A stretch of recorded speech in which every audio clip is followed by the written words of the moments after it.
Olá, vim compartilhar algo com você hoje.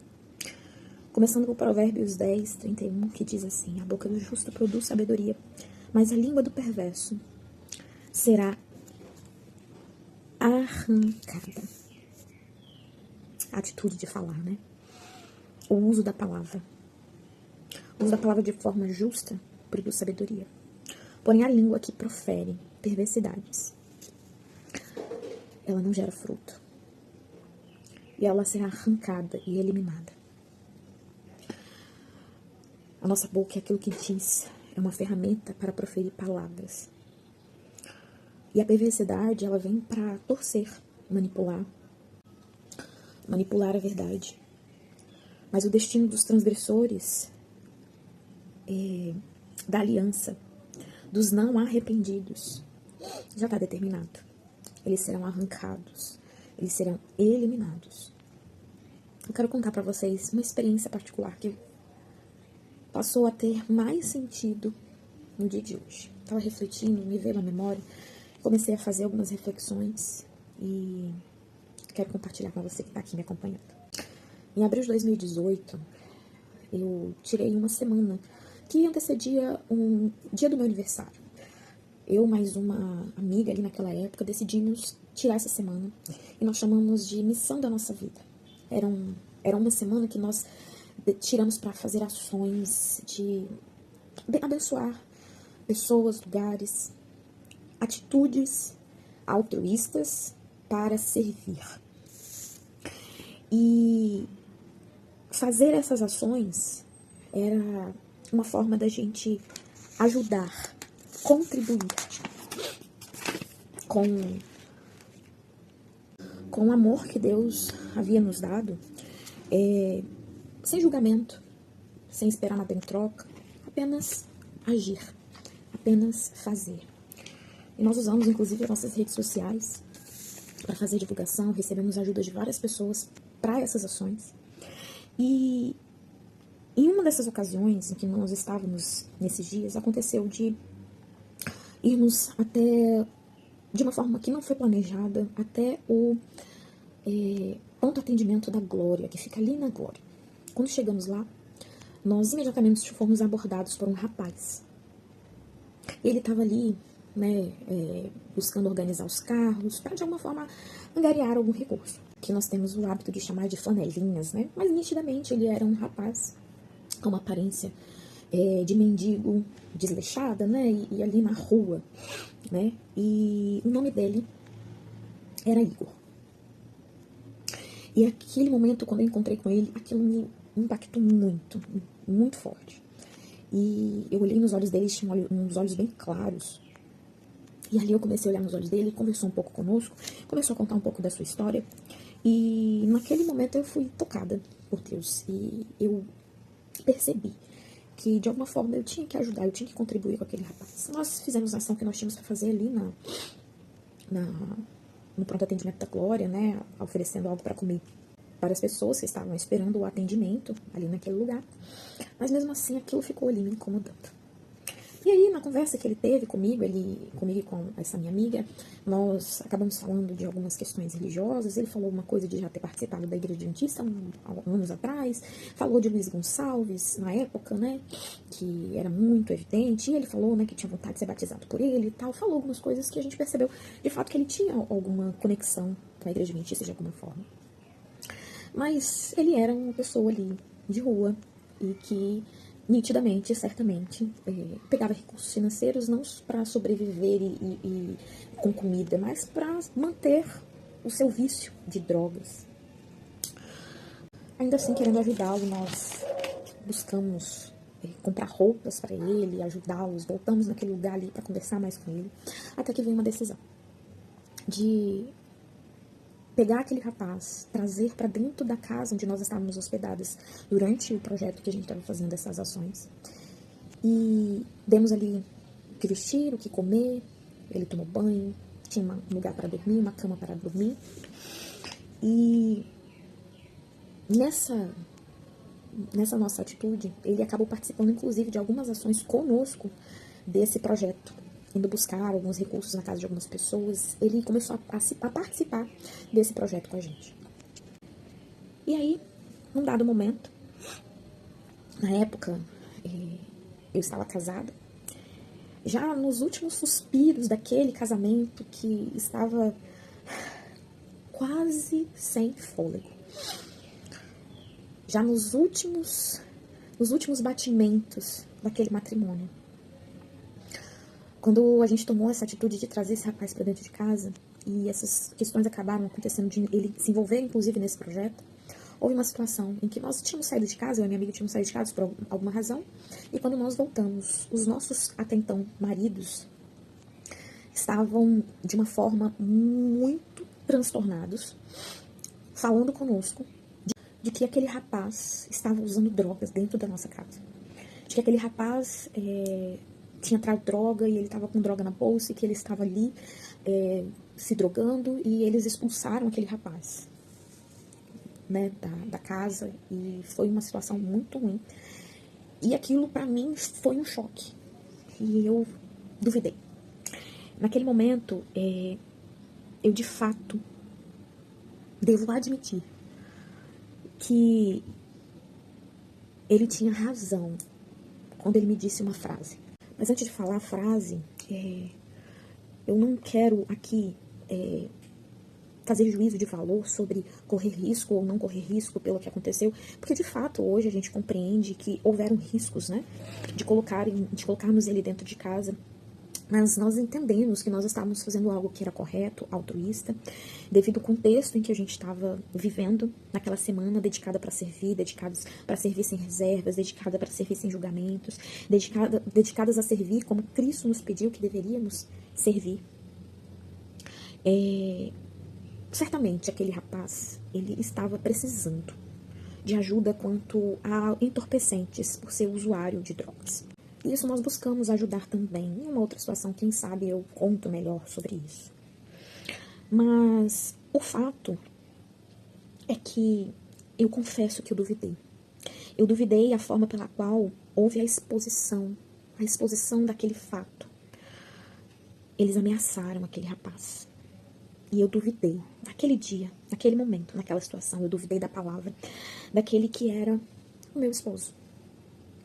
E hoje, refletindo, eu me lembro de uma frase que ecoa ainda hoje na minha mente sobre esse contexto e essa situação que ele falou, que gira em torno de: ela acredita mais em um mendigo, em um drogado, que conheceu agora.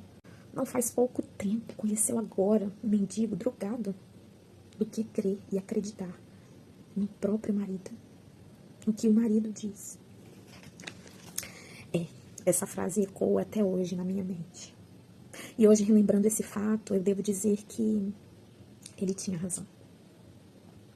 Como uma esposa poderia acreditar mais na palavra de um mendigo drogado do que em seu próprio esposo? O que esse marido deixou de fazer, deixou de cumprir, para que essa esposa chegasse ao ponto de não acreditar no que ele dizia, de não confiar plenamente naquela palavra, na palavra dele, de confiar mais na palavra de um estranho, de alguém à margem da sociedade, do que na palavra dele? O que esse esposo fez para que essa esposa também agisse dessa forma? Não confiar. Quando a história ela é contada por uma visão em que é óbvio olhar para essa imagem e perceber alguém drogado, se drogando dentro da casa, e um esposo dizendo que esse drogado se drogou. É muito fácil acreditar quando se fala na palavra desse marido. Ele tinha razão, ele tinha razão. Como ela pôde confiar na palavra de mendigo?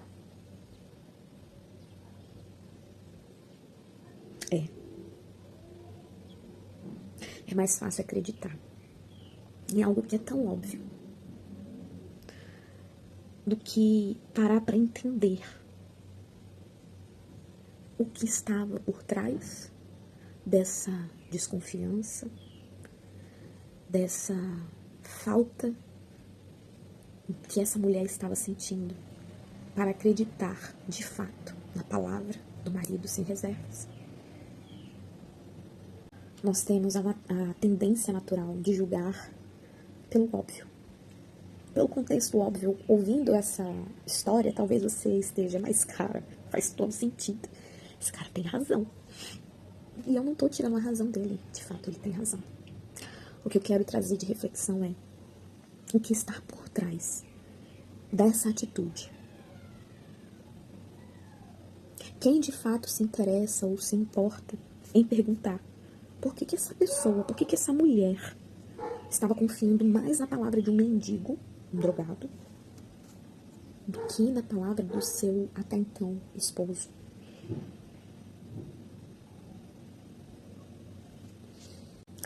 O mendigo, ela acabara de conhecer.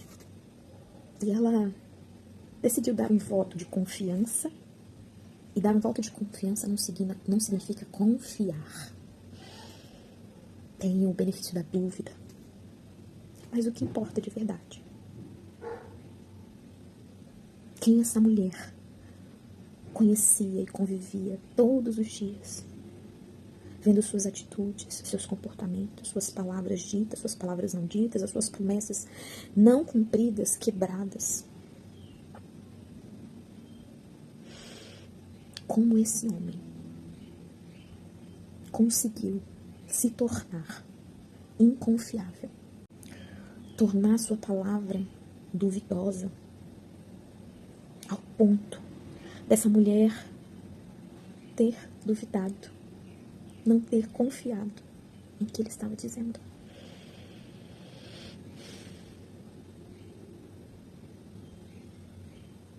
Conhecer uma pessoa por um momento, por um dia, de fato, não é a forma que a gente tem para confiar plenamente naquela pessoa. A gente dá um voto de confiança, essa pessoa pode aproveitar isso ou não.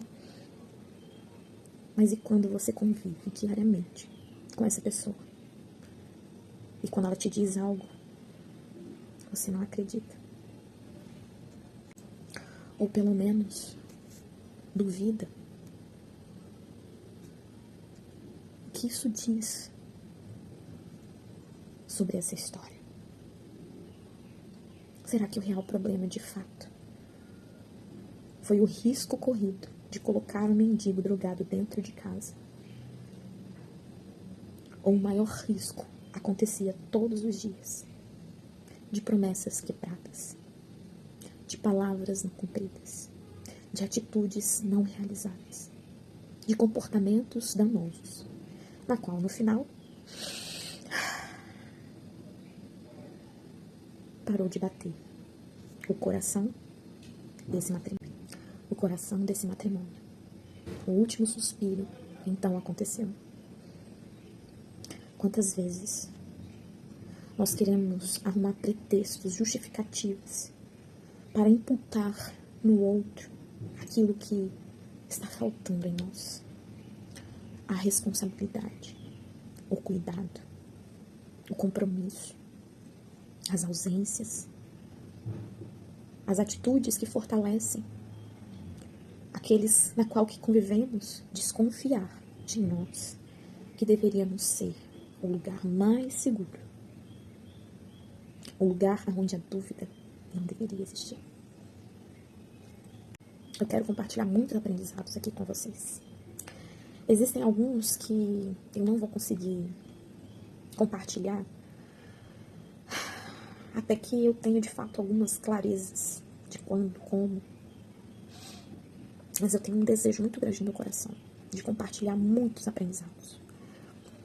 Muitas dores vividas em razão de ausências, em razão de faltas, em razão de negligências, em razão de abandono, em razão de rejeição, em razão de falta de amor, em razão de traições. Não é o tipo de história que eu tenho prazer em compartilhar. Não é o tipo de história que eu tenho vontade de lembrar, mas são experiências vividas que fazem sentido compartilhar. Quando eu penso que existem pessoas que não precisam viver essas experiências, existem pessoas que podem ouvir essas experiências e entender que elas são amadas, que elas são valiosas, que o abandono, que a ausência de amor, que a rejeição, que a repúdia, que a imputação de culpa são feitas por homens. Mas Deus jamais faz isso conosco. Deus, ele nos revela a verdade. E essas ações, essas atitudes são feitas por homens. Quando eu falo homens, eu incluo homens e mulheres. E eu me incluo aqui. Que foram corrompidos pelo pecado. Porque esse mundo jaz no maligno, isso eu falo sempre aqui. Mas através das nossas experiências, através do mal que nos acometeu e da forma como Jesus nos resgatou, nós temos a oportunidade de testemunhar aquele que é, era e sempre será o Deus que ama, que perdoa, que restaura, que reconstrói, que transforma aquilo que era dor em um lugar de florescer, em um lugar de trazer paz, em um lugar onde se dá a oportunidade para que outras pessoas não precisem experimentar e vivenciar essa mesma dor. Eu quero terminar com você aqui que está me acompanhando, com Jeremias 17, verso 5. Diz assim: assim diz o Senhor, maldito aquele que confia no ser humano, que faz da carne mortal o seu braço, e cujo coração se desvia do Senhor, porque ele será como um arbusto solitário no deserto, que não verá quando vier o bem, pelo contrário, morará nos lugares secos do deserto, na terra salgada e inabitável. Mas Deus vem com uma resposta, dizendo: bendito aquele que confia no Senhor, e cuja esperança é o Senhor, porque ele é como a árvore plantada junto às águas, que estende as suas raízes para o ribeiro, e não receia quando vem o calor, porque as suas folhas permanecem verdes, e no ano da seca não se perturba, nem deixa de dar fruto. A nossa confiança absoluta deve ser apenas naquele que não muda. O caráter é ilipável. Ele é, por essência, fiel, leal, justo, amor. Ele não é homem para que minta. E se você estivesse perguntando para que ela está se expondo, e expondo um passado que já foi, porque as marcas do passado, elas não se apagam com o tempo. As cicatrizes daquilo que você viveu, você vai carregar. Só que aquilo será apenas a lembrança do poder de Deus restaurador na sua vida. Que você se lembre disso. Eu não sei qual é a dor, qual é o sofrimento, ou qual é o momento que você passou ou está passando e que ainda não faz sentido para você. Que você ainda está num vale em que você olha e fala: não tem saída para mim. Tem. Você precisa confiar, esperar, crer. E em tempo, e no tempo, Deus lhe dará resposta, juízo, confiança e, acima de tudo, amor. Para que você definitivamente se torne testemunha daquele que é, era e sempre há de ser. Coloque isso na sua mente, no seu coração, no dia de hoje, durante toda essa semana. E se você estiver passando por algum desafio na qual você não vê saída e precisa de alguém para te ajudar a orar, a desabafar, eu tô aqui, essa semana eu vou dedicar para isso. Faça contato, mande uma mensagem, Diga que quer orar, não precisa me falar o motivo. Mas fale, Ingrid, ora por mim. Eu vou orar por você. E o Senhor lhe trará a resposta. Não porque eu sou santa, mas porque eu encontrei e entendi quem é aquele que nos santifica a despeito das nossas falhas, dos nossos pecados, da condição que estamos. Ele te ama, não importa qual seja a situação, qual seja o dilema, o que você esteja vivendo ou o que as pessoas estão fazendo com você. Nada disso diz sobre quem é Deus. O que diz sobre quem é Deus é o que você vai testemunhar quando Ele fizer em seu favor e você vai reconhecer que a mão do Senhor fez isso. Que o Senhor esteja contigo, com a sua casa, com a sua família. E isso é em nome de Cristo Jesus. Um grande beijo.